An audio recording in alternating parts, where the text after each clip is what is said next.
Buenas noches. Good evening, everybody.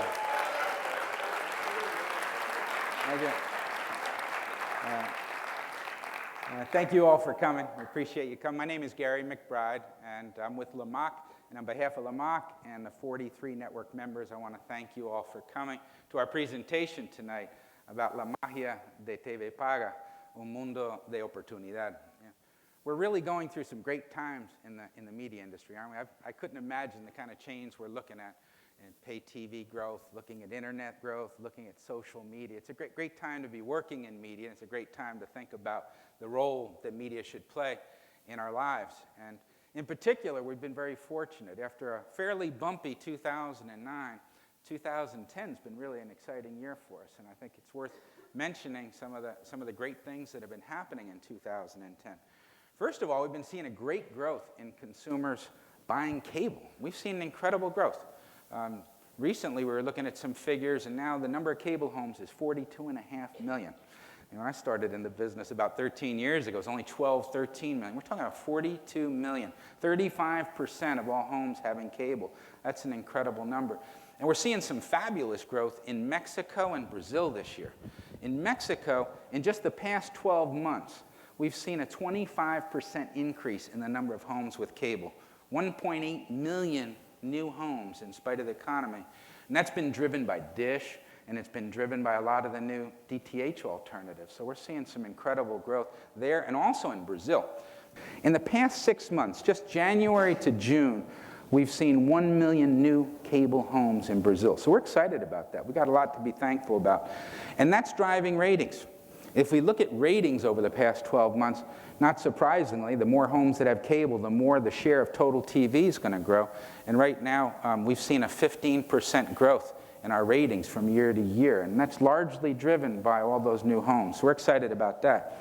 And last, but certainly not least, we're seeing a big increase in ad investment. This year, I think we're going to probably end up about 20% increase in total ad investment. So that's a lot to be excited about. That's the good news. The bad news is that we still see that there's quite a bit of inconsistency between what our share of audience is and what our share of revenue is. Right now, if you look at what is the share of audience that cable has in total television in Latin America, it's almost 20%. It's about 19.7%.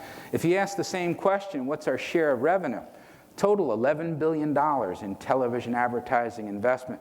We've only got 7% of that. So 7% of the revenue versus 20% of the audience. I wish it was the other way around. But that's the job of Lamac. Lamac is working to say, what can we do? What can we do to stimulate the market to try to create new investment? And we do that by investing in new research and new analysis and seminars and try to bring new arguments and new information that hopefully will be useful to you to work with advertisers to try to get them to increase their investment. Last year's seminar, I don't know how many of you had a chance to come to last year's seminar, but we focused on a new piece of research we did. We thought that we've focused a lot historically on trying to improve ratings and trying to make sure sample sizes are bigger. But last year we said, I think we've done a good job with that. Let's start focus on some of the new arguments. Let's move past quantitative and let's start looking at some of the qualitative things. We believe we've got great content. We believe that there are good arguments out there today that if you advertise in the right environment, advertising can be more effective. So we did a study with the Kellogg School of Management on engagement and congruency. And we shared that with you. And we saw some interesting things. We took commercials and placed them in different environments. And we saw that when you place advertising in highly engaging program, you got higher purchase intent than you do in less engaging programs. But I think the more exciting of what we did, and I think it was the first time this study had ever been done, we looked at congruency. What happens when a commercial, the context of the commercial, the experience of the commercial is the same as the experience in the programming? When they're congruent, when they work together. And that really drove purchase intent. We saw some really exciting things about that. And the reason why I bring that up is that's kind of inspired where we are today. Because a lot of people say, okay, that's great. I need to now focus on congruency. How do I do that? How should I do my planning? How does that work?